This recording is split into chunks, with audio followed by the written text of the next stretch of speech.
There he is. Made it. By the skin of his teeth.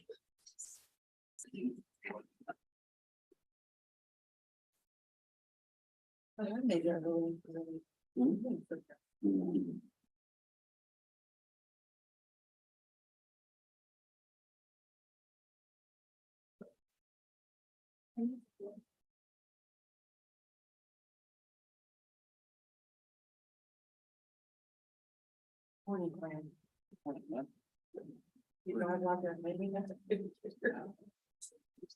Ready? Okay. Guess I better turn my mic on.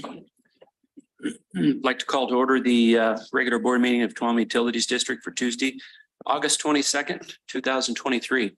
Abby, would you lead us in the pledge, please? Pledge allegiance to the flag of the United States of America and to the republic for which it stands, one nation, under God, indivisible, with liberty and justice for all. Thank you, Abby.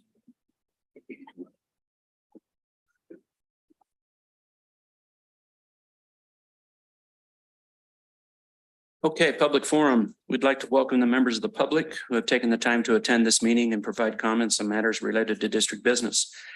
Any member of the public may address the board relating to any matter within the board's jurisdiction. This need not be related to any item on the agenda. However, the board cannot act on an item unless it was noticed on the agenda. Persons speaking during public comment will be limited to 5 minutes, or depending on the number of persons wishing to speak, it may be reduced to allow all members of the public the opportunity to address the board. Is there anybody in the audience that'd like to speak? Yes, ma'am.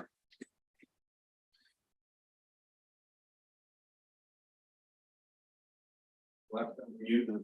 There's a little button on that computer. You just click the button and that I can read.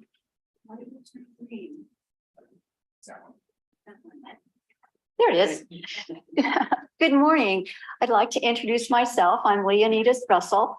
I am a member of the League of Women Voters of the Observer Corps. I believe you have received a letter from our president stating that members of the Observer Corps would be present at some of your meetings just to watch our local government agencies in action. We report back to our members any items that might be of interest to our group. For instance, we were recently studying doing a study on homelessness. So we attended meetings and focused on those topics. Currently, we are looking at studying water rights in our county. So again, I am pleased to be here. I am not going to participate. I will merely sit quietly and watch. Thank you. Well, welcome. Thank you for coming. Okay, I don't see any other public here. How about on the web there, Corey? Anybody? Okay. Melissa, will you read item number 2, please? Okay, item number 1 of the consent calendar, minutes of the regular board meeting of August 8th, 2022. Anybody have any additions or deletions to the minutes for August 8th? Okay, if not, I'll entertain a motion. I'll make a motion that we approve the minutes as presented. I'll second. Okay, it's been moved and seconded to approve the minutes. Although, any other discussion? All those in favor? Aye. Opposed? Passes 5-0. Now, before we move on, Melissa, I need to recuse here, so. Director Ringen, you're the man. Do you want the gavel? No.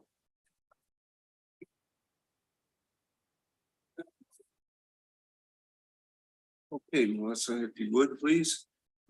Okay.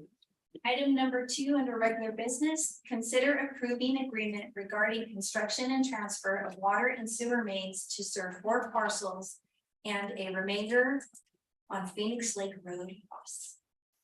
All right, good morning, everyone. Antonio Ramirez. All right, good morning, everyone. Antonio Ramirez, TUD Engineering Services Technician. The first item I have for you is a standard developer agreement for the construction of water and sewer mains to serve 4 parcels in the area of Phoenix Lake Road. The developer has a parcel map that they've had for some time, and they need to construct these water and sewer mains in order to serve the proposed parcels. The project consists, well, Eric, I guess if we can get to the vicinity map, I think you can see from there that it's very close to Phoenix Lake Reservoir. It's across Phoenix Lake Road. And we go back to the aerial view there, Eric. Here you can see it right alongside Phoenix Lake Road. On the northwest side of Phoenix Lake Road is the Phoenix Lake Park subdivision. And if you go to the aerial, you give people an idea and a little bit of the topography and surrounding vegetation. Currently, the Basses have one residence on the property, has an existing driveway you can kind of see there, which will be the same location as the proposed water main. So then if we go back to the exhibit map, Eric, please.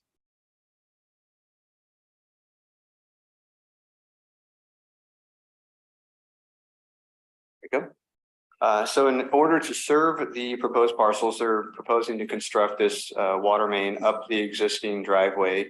In that driveway will be a road and public utility easement, so it'll be accessible for us. There'll be an easement for it. During the course of the Ridgewood pipeline project, which went basically down Phoenix Lake Road right away, a water stub was put in anticipation of this project. So they're connecting to that existing stub that was recently put in. And then in order to get sewer service to the property, not quite as straightforward. The preferred method here was to try to make everything gravity down to an existing sewer lift station that currently serves Phoenix Lake Park. So in order to do that, they're going to construct sewer main down the Phoenix Lake Road right away, install a new manhole, and then tie into an existing gravity sewer main that's in the Lorry Lane right away.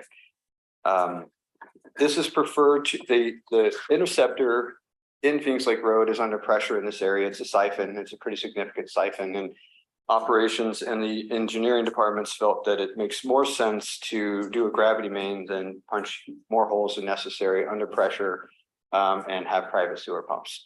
So that's why we're doing this gravity main as opposed to pumped connections here. The flow from this gravity line will again go into the existing sewer lift station, which recently was rehabilitated. I confirmed with Gadiel that it does have more than enough capacity for this, so there won't be any impacts to Phoenix Lake Park or the lift station that are at least perceivable. One of the benefits and one of the motives for them to pursue this project at this time was originally the Ridgewood pipeline that we put in just recently this summer wasn't there, right? And so what they originally were going to have to do was run a water main into the existing Phoenix Lake Park system, improve a hydro-pneumatic station there, and in order to get fire flow to their project. So they eliminated that need because their fire flow needs and pressure will all be via gravity. So it was something that sort of motivated them to pursue this project. And I think I think that's it. If you guys have any questions or if you feel I've missed anything, you let me know.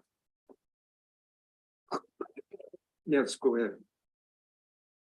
Yeah, thank you, Antonio. And again, I really appreciate your maps. That's really great.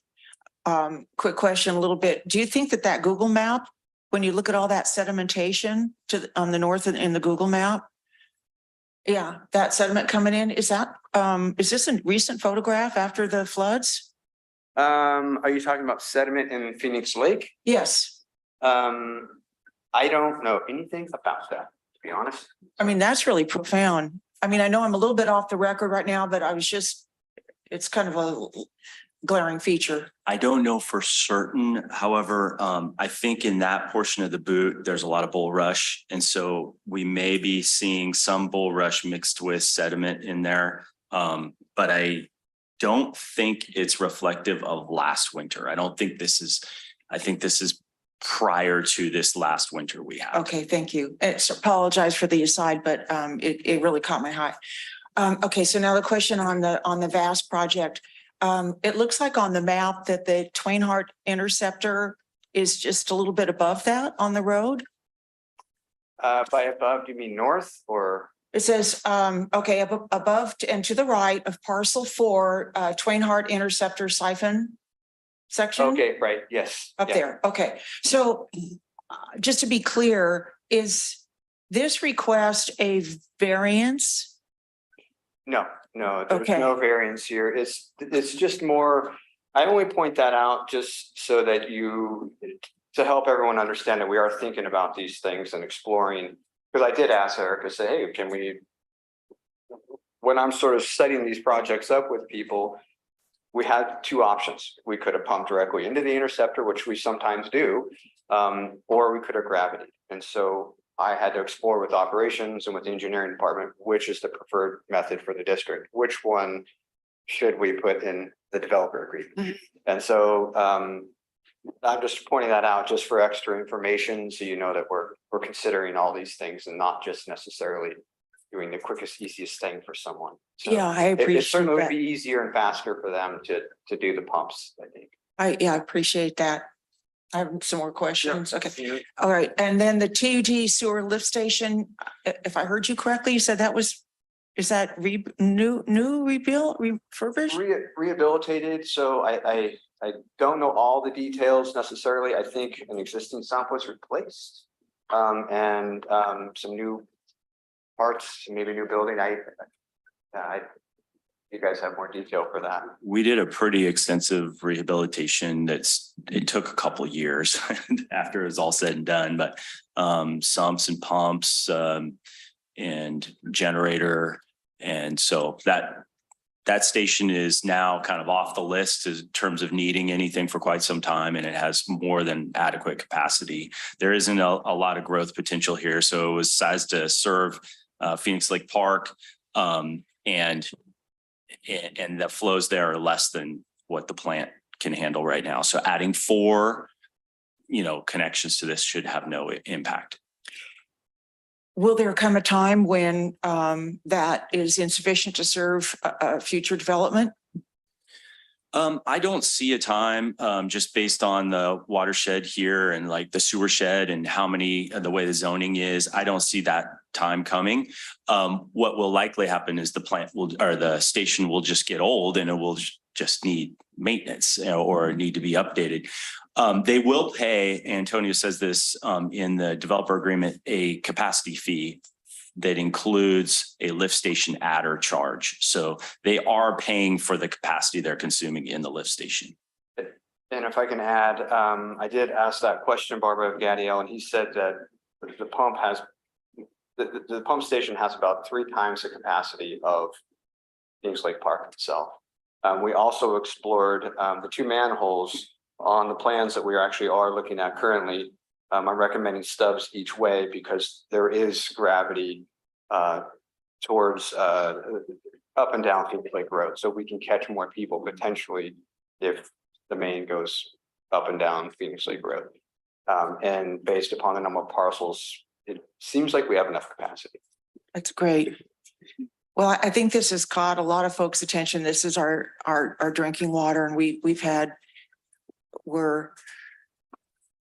it's cumulative effects are something to consider here. So I appreciate you working with Gravity on this issue so that we don't stress out our interceptor even more, because it wasn't designed for, separate taps into it. So I don't have any further questions. Thank you, Antonio. Thank you.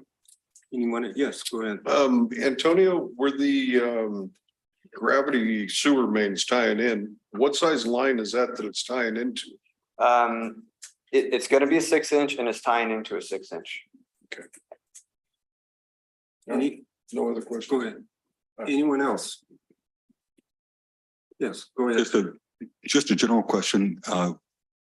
The cost of tying to the gravity versus tying into the force main. In this particular instance, what's the ballpark cost differential between those 2 approaches? So that's tough for me to say what else someone else might charge. Just them. a Yeah. rough idea, order of magnitude. So I depending upon the situation, I might tell people some from $100 to $125 a foot for a gravity main. Uh-huh. It can be more. Our projects often are more because they're public works projects, but you know, so you can take that 600 and multiply it by, yeah, so 60 to 80,000 maybe for that versus, you know, we might be able to do, I think it's about say 7,000 per stub or as a construction deposit. You probably can consolidate some of those. So it's definitely more for the gravity main. Yeah, and they have to do more in order to do it. As far as engineering a gravity main versus if we were to do direct tie-ins, there would be no engineering to that. There would just be a work order that TUD would do. So much simpler process. Unfortunately, this is, you know, for the developer, this is the best for the ratepayer for us. Great. And of course, the simplicity of gravity versus mechanicals. Yeah. Great. Yeah.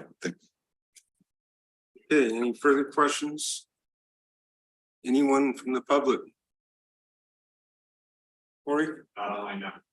Okay, well then, I would be looking for a motion on this. I move we approve as stated. Is there a second? I would second that. Okay, if there's no more conversation, and all those in favor? Aye.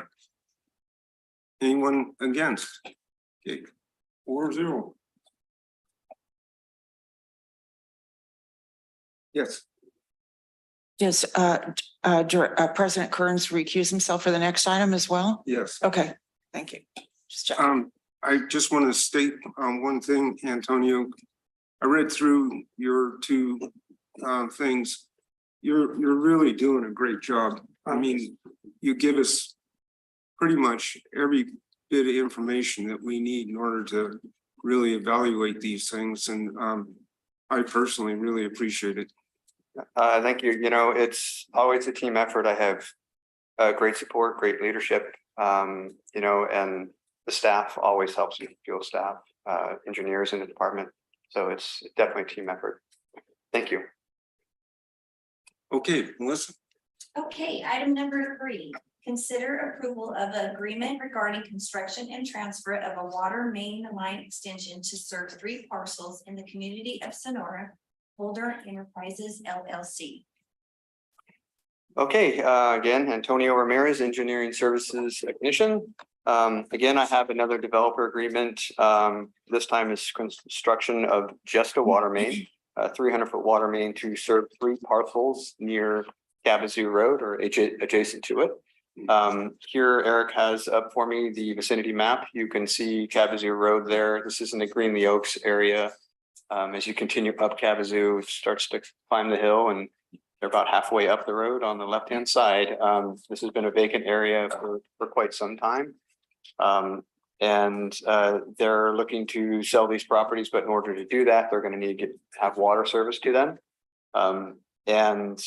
So let's go ahead and scroll to the aerial just to show a little bit, Eric, please. Just so that you can see the vacant land. There's also a larger vacant parcel to the northwest of this. And then go ahead and please appear the exhibit map. Here we go. All right, so in order to get, I'll start with sewer service, even though it's not what the developer agreement is for. So we do have an existing main there right on the near side of Cavazoo Road. So this will be, like I was saying earlier, just a simple work order in order to get stubs to it. So fairly straightforward, but that's not part of the developer agreement. So I've kind of left the construction of that out, although I think I do address the fees for that. But in order to get water service there isn't a main in Cavazoo Road, but the nearest one is in, I forget the name of that court there. Eric, do you see on the bottom there, Silver Lane, there you go, that's what I was thinking. So we do have a main there, an 8-inch main with a hydrant at the end. So the idea would be to connect to that main and cross county property, which is property that's slated to be a park. Some people weren't aware of that, but that's what it's called out to be. And then cross Kalamazoo Road and then extend the main to the nearest point of the farthest parcel, being parcel 4, presumably. And we don't have any objections to that as the district, as long as the county is okay with it. The county surveyor has submitted a letter saying that, you know, they would consider granting an easement upon submittal of some plans, but it's going to take review. Normally, I like to have for you a letter saying, yes, I will grant the easement. Yes, I'm okay. The county, you know, as an agency like ours, you know, wants to see something a little more formal than just a hypothetical pipeline. So my hope here is to get the developer agreement in place, get some plans reviewed. The plans would simultaneously be reviewed and approved by the county and TUD. And then upon the county's approval of those plans, then they would grant the easement. They're just kind of want to wait until we've actually get a little further along before they actually sort of give carte blanche easements over the property. So at the end of the main, there'll be a fire hydrant and an individual water service to each of the parcels. I think that's more or less it. It'll have stubs each direction in order to potentially loop down Kalamazoo and potentially go further up. I think with that, if you guys have any questions, we'll be happy to take them. Go ahead. Yeah, thanks again, Antonio, for your complete work on these things. I read that letter, very short letter from the county regarding their future park. Mhm. Okay, so that was interesting. I had no idea that they had that land for that park. So is that something that we may consider when we put this easement through, assuming they may need water for developing this park? And they may have use of this easement themselves, right? This could benefit them. Right, that's one thing that was sort of discussed, is that as the pipeline goes through and the county's reviewing the plans, that they would add a water service for themselves or, you know, whatever else they may need. Okay. So that may be something that while they're digging, I mean, I'm just looking at, Right. you know, unfortunately, part of your board or just problem solvers by nature, but, you know, just looking at the future. And then obviously this is downstream or downhill from the raw water. So of course, there's always opportunities to help the county with using non-potable water for their recreational needs too. So I just see working smartly in this area might behoove the whole county.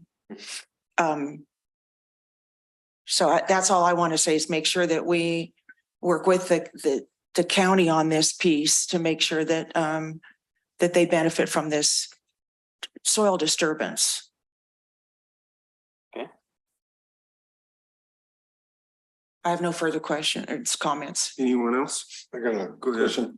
And Antonio, how long will the developer be held accountable for erosion control on the downslope construction through this easement? You know, I mean, I'm happy a better question for Eric to ask. I mean, I think basically till the end of the project for sure. And I think there's probably time period afterwards. There is in a warranty period of, I think, a year for projects too. So there's that. It's not large enough to trigger the statewide general stormwater discharge permit. So then the state would actually be the authority, but in this case, it's the county. And generally speaking, you know, they have to have their erosion control and the site stabilized by October 15th. And it would need to essentially be stable through the next year. So, you know, if we get a really light winter, sometimes, you know, the erosion control isn't exactly what you'd want, but it would be on the county to make sure that the developer constructs this and stabilizes the site. Our scope is really to make sure the water main's constructed per our standards. So I would think the county would be looking at this, especially because it is their own land. Yeah, and they'll have, because it's crossing Kalamazoo Road, which is a county road, it'll have a county encroachment permit too. So which will also address erosion control as well as traffic control. Anyone else? Yes. Got a question. What can you tell us about Sonora Creek? Is that intermittent stream, I presume?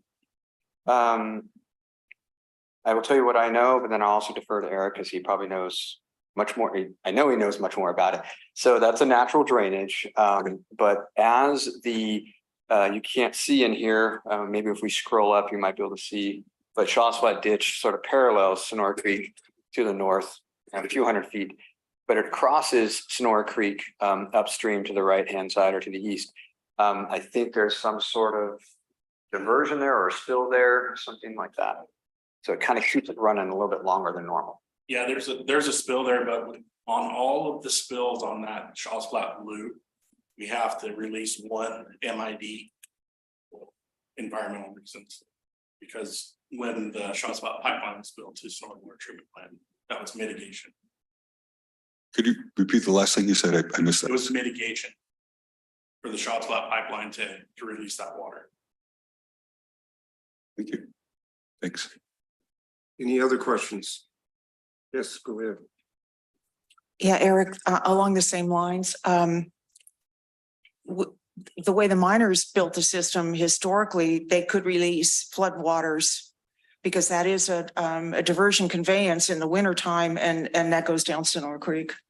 And that's the way it's designed. And if people wanted to pick it up below the fairgrounds where it commingles with Woods Creek coming in, as you well know, it's a delivery system as well. So just, I have a little bit concerns some more, again, it's the cumulative effects on the system, even though it is private property, like pollution doesn't stay over one person's property. So, likewise, erosion doesn't just, it all adds up. And then, Lower Safe Mart ends up in Maloney's, it's what is going to happen. But anyway, it's a good question. And it's a really remarkable, complex system that also acts as stormwater diversion. Thank you. Any other questions? From the public? I know. Okay, then I would entertain a motion.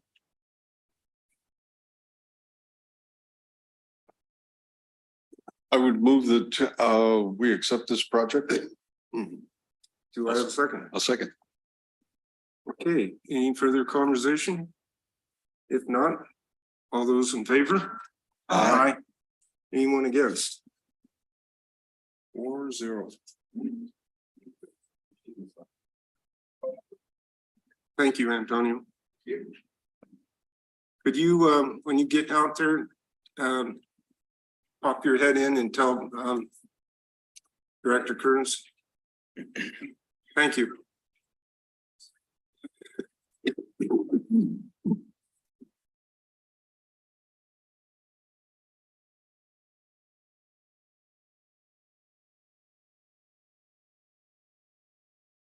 We almost didn't make it through it without you. Thank you, Director Ryan. Okay, next item, Melissa. Okay, item number 4, update on district operations for July 2023. Is this you, Eric? Yes, sir. Okay. Floor is yours. Operations Director, off report for July. Excuse me, Eric. Water Department. Can you pull that right up close to a little closer? So Yeah. Is that better? it's better. Thanks. Raw Water Department, we had DSOD inspections on Phoenix Lake. They installed 12 new meters for the USBR Water Smart Grant around the ditch system. We're still doing some storm cleanup in some spots. We had to work with scheduling with construction maintenance and the customers that we had to do the work at their houses. So that's getting wrapped up. And then they repaired multiple leaks on the Algerine and Gibbs pipeline. Water treatment. So you guys have heard this already, but we'll talk about it some more. It's the Cedar Ridge Crystal Falls intertie. It's online and the water treatment was shut off. Water treatment plant was shut off. So it's been a huge help for the water treatment department there. And then also the Ridgewood Scenic View intertie was turned on. And again, another treatment plant was shut off. So that's 2 plants that the staff doesn't have to go to anymore.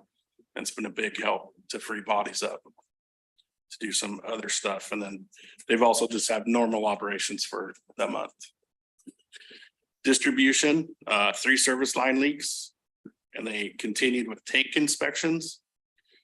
And again, the Ridgewood intertie, they had their part in that of loading it, getting PRVs set, get some hydro stations offline.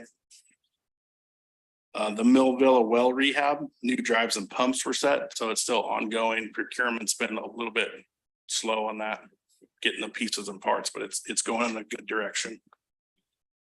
Construction maintenance, 21 service line leaks, 3 main line leaks, and 3 main line breaks. Very, very busy. So they were having to pull crews off CIP projects to get all these leaks repaired. So it slowed some of the CIP projects down a little bit, not too bad though. So. I have a question. Sure.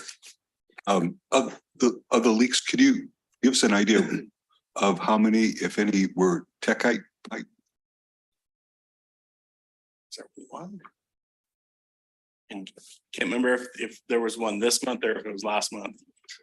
There was one tech guy last month in a different spot. Yeah, it says Rhine River. Yes. That's tech. That's tech guy, yeah. Thanks.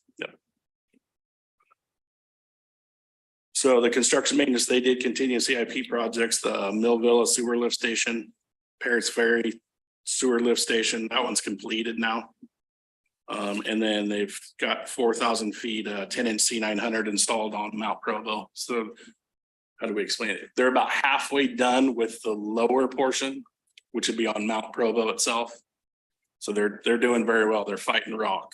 It's been really rocky down there. And then they also finished up the Zone 4 tank pad. Sewer collection, they helped repair 2 leaks in the outfall system. Assisted with flagging on Phoenix Lake Road to raise manholes and G5 lids after the paving. Installed 2 outfall meters, so 22 of the 22 meters have been changed out. So it used to take the day, an 8-hour shift to read those meters out there. Now it takes 15 minutes. Awesome. Yeah. Mhm. Nice. And then they've also helped the maintenance crew with multiple water leaks, just as far as staffing's gone and how busy everybody's been. Wastewater treatment, daily routines, worked on quite a few irrigation leaks in the outfall system. We're doing the best we can do to get water out of courts as quick as we can. And then they also had a DSOD inspection on Quartz Reservoir. And then Quartz is at 52% capacity as of this report. And that's all I have. Any questions for Mr. Hall? Director Ringen.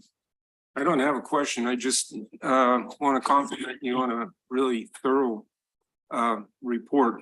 I read every page of it and man, this place has been busy. Yeah. It's been a busy few months. The staff puts majority of this together and they do a good job with it. Which they're busy and they get frustrated. And they're getting hounded to finish this, so. Anyway, thanks. I got a couple questions, Eric. First thing on the end of spill date for Lions Reservoir, I see here was August 2nd. Where does that fall as far as all time late dates? Any Off idea? of memory, it's later. Is that a record, do you think? I don't think it's a record now. But it's close But probably, huh? Yeah, it's close. Yeah. All right. And then I didn't hear anything about Mono Village tanks, did I? Did you mention those? No, I did not. Just want to keep up on those, make sure we're, So we Getting after had those. the lead and asbestos testing done.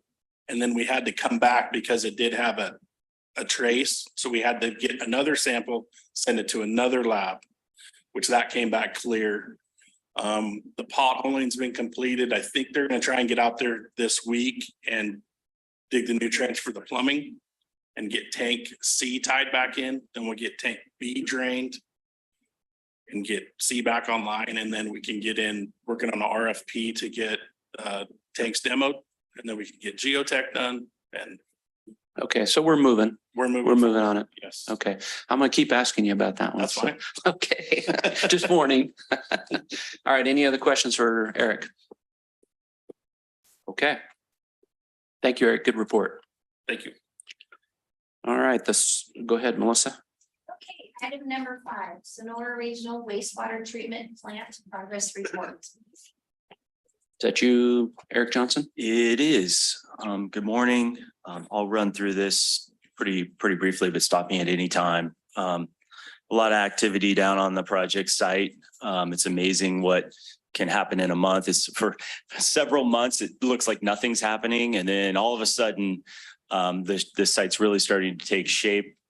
If you go down there now, and as I understand, there will be an IRWM tour here coming up. But what you'll notice is that the contractor has cut a subgrade, meaning he's dug down to where he'll place the base rock, which is the base material for the pavement. So you can really see where traffic lanes are, where curbs and gutters will be, sidewalks, that kind of thing. They've rerouted some of the traffic into the site now, and the old access to this site used to be up this way around the digesters. So it used to be up here. You cannot go that way, and you haven't been able to go that way for some time. So then traffic was coming in this way into the site. If you could see my cursor. I don't think we see your cursor. Oh, that's strange because I could see it on that screen. Oh, okay.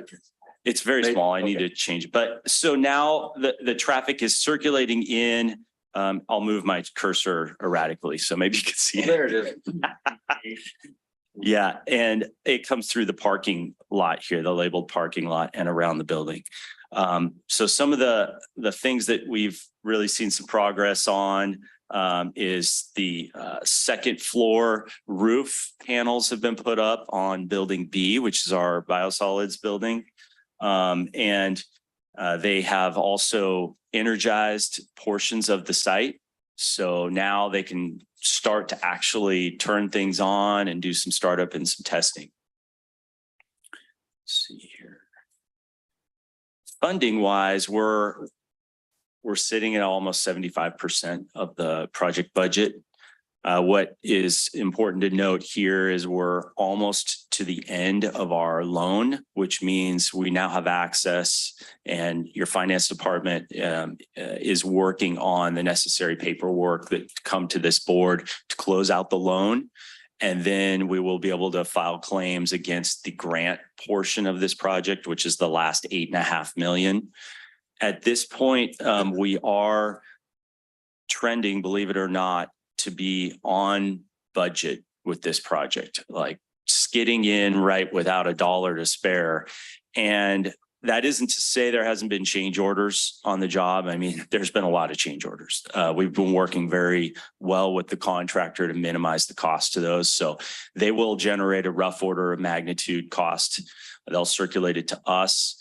We will look at ways to value engineer those changes to reduce or minimize the impact. And as you can see over on the far bar here, the 2.9 million contingency amount, that's going to all be consumed basically. So what we'll see is this bar will rise up, and we again hope to be on budget. And what you also notice here, and I've been pointing this out for some time, is that the engineering cost is essentially expended at this point. So we have executed a change order with Pace in the amount of $48,000 to get us across the finish line on this, and that $48,000 will come out of the contingency. This project dashboard, it should say July here, but in essence, all of these things that you see here have been completed. And probably the more important thing now is that we're shifting our focus from construction to more startup and testing. Pace is required to produce a startup testing plan. They have. Eric and I were joking, it's 845 pages long, and it goes through exactly what tests they're going to do at each equipment package throughout the whole site. And then they have to do a clean water test after they've confirmed that everything's functioning. Once the clean water test is done, then we're going to start loading the plant with wastewater, and our operators will start to operate the liquid side of the plant, which will allow them, the Kiewit that is, to move into phase B, which is dewatering the digesters and then doing the rehabilitation and the other work on the solids handling side of the project.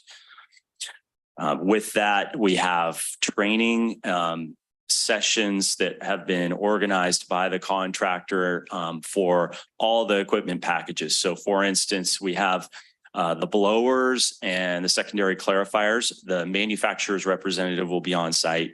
And there'll be some classroom time, and then there'll be some hands-on in the field time. We're going to have those trainings video recorded so we can refer back to them, and they'll be attended by our operations staff. And then Jennifer will also be there as well. Pace will be at some of these just because they're the design engineer. They can answer some questions, but a lot of this will come directly from the manufacturers of each equipment package. Couple photos just to share with you. This is the inside of what we call Building B for the biosolids. Down below in this lower level, there will be a trailer and the solids from the digester will be pumped up, and on the second floor above this roof deck here is a screw press. Polymer will be added that will go through the screw press, and then the dewatered solids will drop into a trailer that can be moved out with a truck. The dewatered stream, the liquid stream that comes out of the screw press will come through here and will go back to the headworks. These just some sealing of some block. These are the stainless steel manifold for the aeration headers that each of these of the manifolds here connect to an air line that then has a series of air diffusers that are suspended down about a couple feet off the very bottom of the aeration basin. And these actuators here will control the airflow to the basin in accordance with the program from the manufacturer.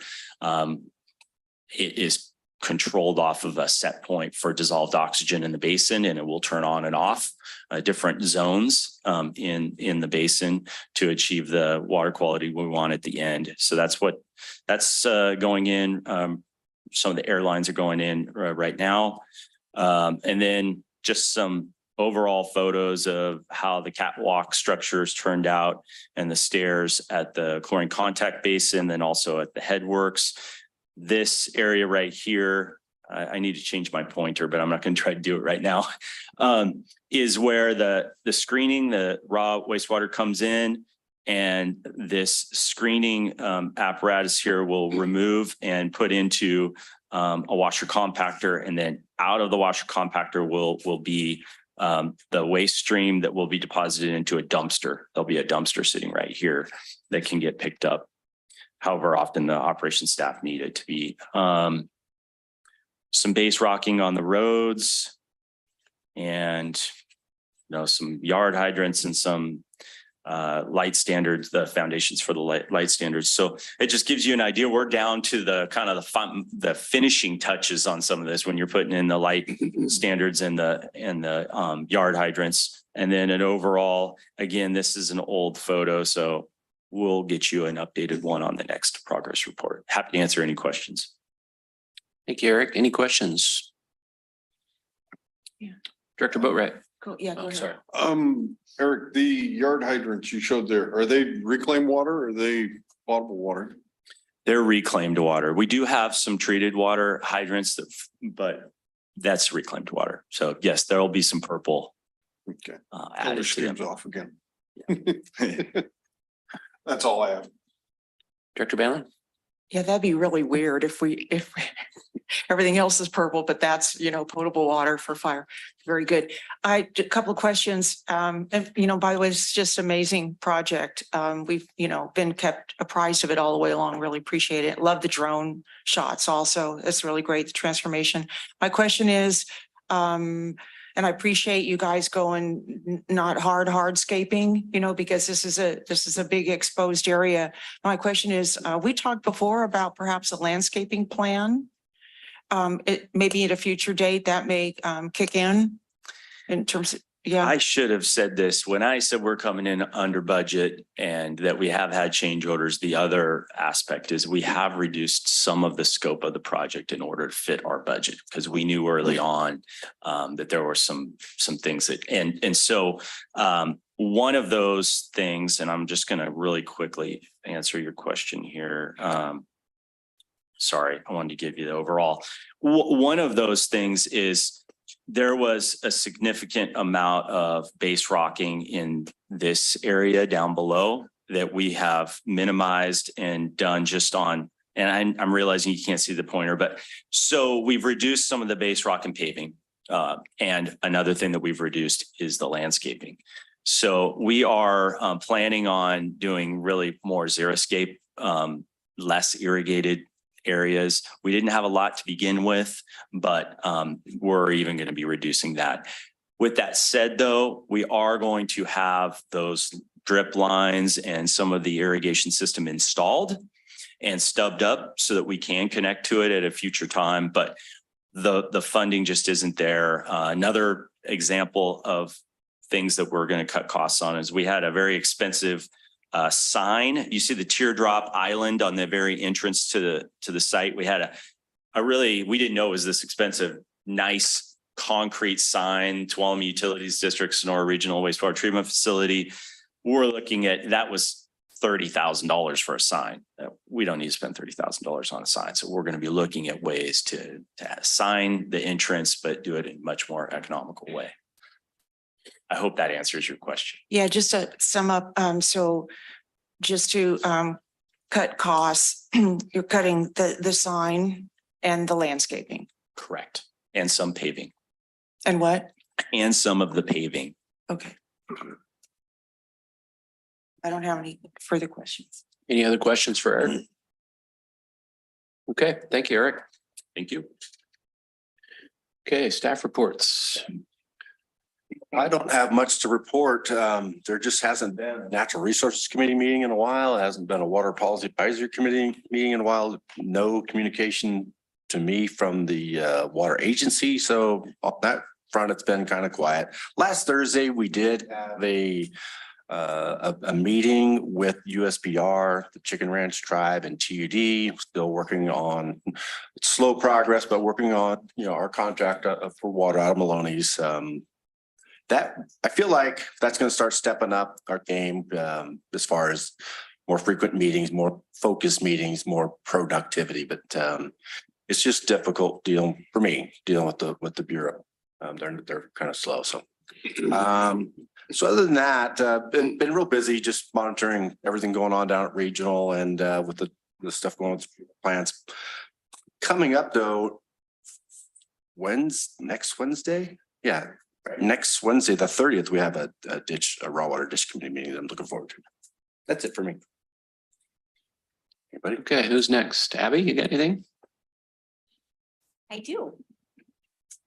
So Eric mentioned, and you have all should have received an invitation, but we will be hosting the IRWM tour for their October 18th meeting. And we're going to do a wastewater system overview starting at Twinehart Wastewater Treatment Plant, discussing some of the regionalization and some of the lift stations that we have between the Twinehart Wastewater Treatment Plant, and then end at regional, take a tour of the new facility, hear more about that project and any what kind of the past, present, and future of the wastewater system. So that should be exciting.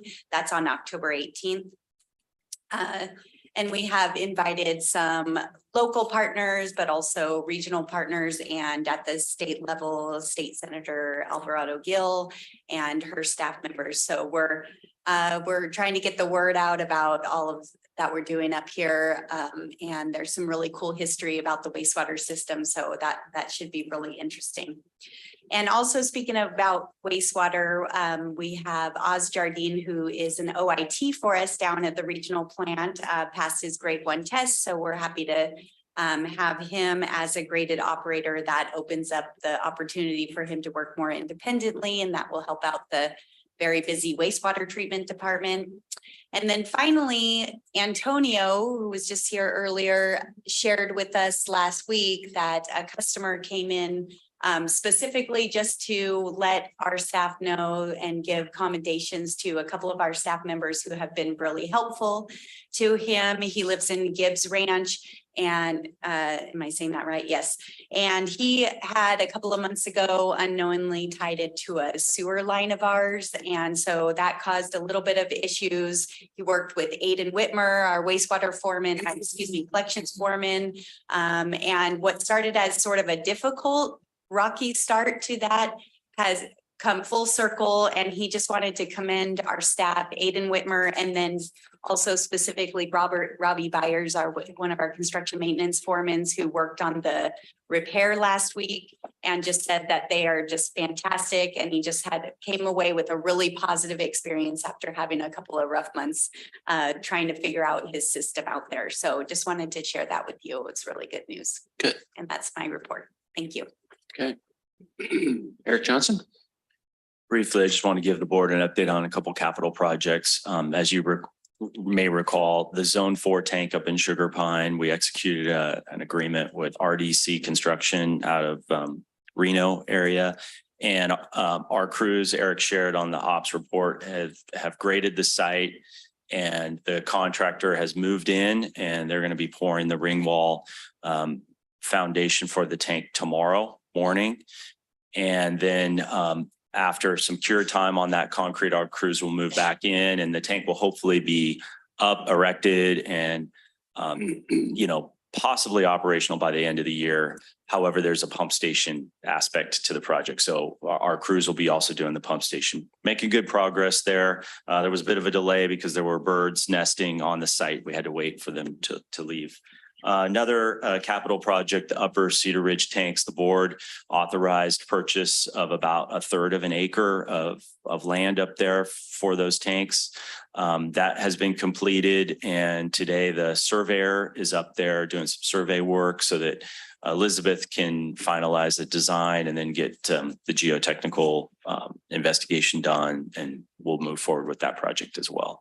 And then the last thing I want to say is, in the operations report, there was some discussion about Phoenix Lake Park, Scenic View, and Cedar Ridge, and those treatment facilities being able to kind of be turned off with the recent water transmission pipelines that have been constructed. And in the end game for the district really is to have Sierra Pines, so that we can complete the TWSOP vision of consolidation and take other treatment facilities offline. So hopefully in the upcoming months, we'll be able to come to your board and present to you some options on how to make that a reality, and how to fund the project. I'm really looking forward to that. That's my report. Thanks, Eric. Question? Yeah, sure. Could someone tell us more about the Sierra Pines status of that project? I will do it very briefly, and I'm more than happy to speak with you offline and give you loads of detail. The project's really been around for about 15 years, but it's the 46 acres up off South Fork Road. We have preliminary design done. We have environmental done. We have NEPA, the federal environmental done. We have our Army Corps permit. We have our 401, which is a regional water quality control board permit. We have grant applications in that are being considered. And so if we do get funding and this board chooses to move forward, the next step would be to consider doing a design build. Progressive design build is what we would like to discuss with the board. But it all is contingent upon funds and your board taking some action. That's what we hope to share with you in the near future. And the status of the funding, how's that?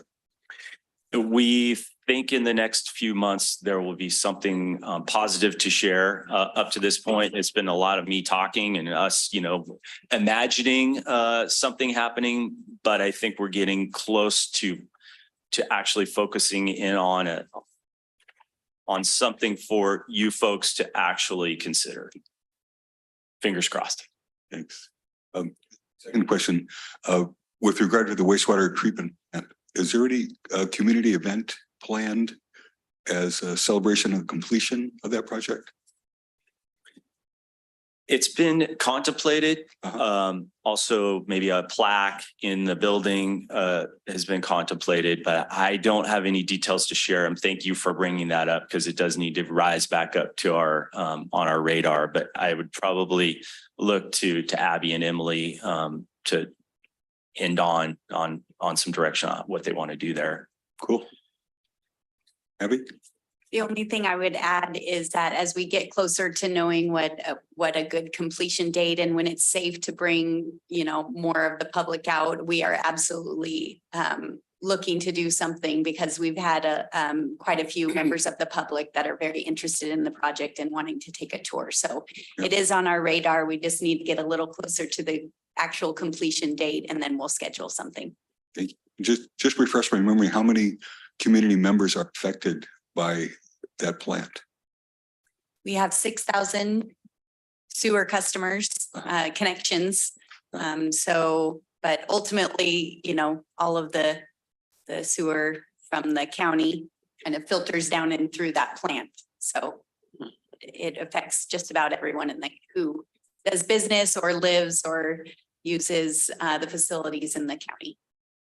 So I know we threw around the term 44,000 TUD customer or TUD users. I just wonder what the number of users were for the sewer plant, which was more than just connections. Right. I don't have an exact population, but it's going to be in the mid 20,000s for the wastewater. Now on the water side, it's more expansive, our service area, and the sewer's more centralized, but it's a few years ago, it was like 22,000 as an estimate. But then like Abby said, all the commercial areas don't count as population. So all the commercial areas are utilizing the schools are utilizing a lot of that is not counted in that number. So I vote for a huge, make it a big deal. Yeah. One thing I might add too is it's not just the sewer customers, it's all of us that are on septic tanks and leach fields. When we have some of the local pumpers come in, clean our tanks out, that's where it winds up. So it's a lot more than meets the eye, right? Correct? So, yeah. Yeah, good point. Okay, who's next? Emily, you got anything? Eric Hall, anything else? Okay. All right, then we'll move on to directors. Let's start over here. Director Boatright. No reports at this time. Okay, Director Rand. Well, I don't have anything to report, and I can't believe it because I had a ton of meetings and committee meetings and things like that scheduled. Every single one of them either got canceled or postponed. I've never seen a month like this. All right, well, thank you. Director Jacobs. Nothing to report. Okay, Director Balin. Yeah. Mountain Counties, I'm on an ad hoc for dues restructuring. We met Monday, August 14th. No changes for our level of dues. However, we came up with some really good ideas and of course, we're going to extend it over a few years. So that's about it. I'm assuming it was Emily who put that article, or maybe Abby in the Aqua newsletter for the consolidation. And I just want to thank you guys. It's really nice to see us in Aqua and raise the awareness. And that really helps when we do have a larger statewide tour, let's say, of our treatment plant. We have that interest being kindled. So I really appreciate that. So thank you. Yeah, that's all I have to report. Okay, I have nothing to report either. However, I did pick up on something this morning when I got here and was in talking to General Manager Perkins. He's got a CIP hit list up on the wall, and it's pretty impressive, especially when you look at all the completed items. Now, all of our CIP is not there because it would take probably 10 of those walls, but it was impressive nonetheless. And I know it's worth bringing up here because after just going through the rate increase and whatnot, that's exactly what that rate increase is for, is to take care of that kind of stuff. And we need to continue on. We're doing that. It's proof positive of that. And I just want to thank Don for having that there so that, it's in your office, it's in the boss's office. and we're chipping away at it and making improvements. So Thank you for saying so. I got a lot of help from Emily and Abby on that. I just had this thought several weeks ago and they took off and ran with it. I was gone for half a day and came back and my wall looked completely different with pretty much what I said I wanted, but a lot better than I said it. So pretty happy. It is, it is nice to look at, but it really is. I just need something to focus on, right? I can get too tied up in some of those other things and too narrow vision. I don't see the big picture sometimes. And so in this way, I can see a little bit of the past, only going back to like 2015 or so. That was the last big rate increase to current. And we've done a lot of things, as you can see on my wall, but we have a lot more to do. But we're turning the corner. We're really, really turning the corner. So another 5 years, I really feel like, especially if we can get a good funding package, we're going to turn the corner on the water side and the sewer side. We're going to be in a different place about 5 years from now, I believe. good. That's good. All right. Last chance. Anybody else have anything else?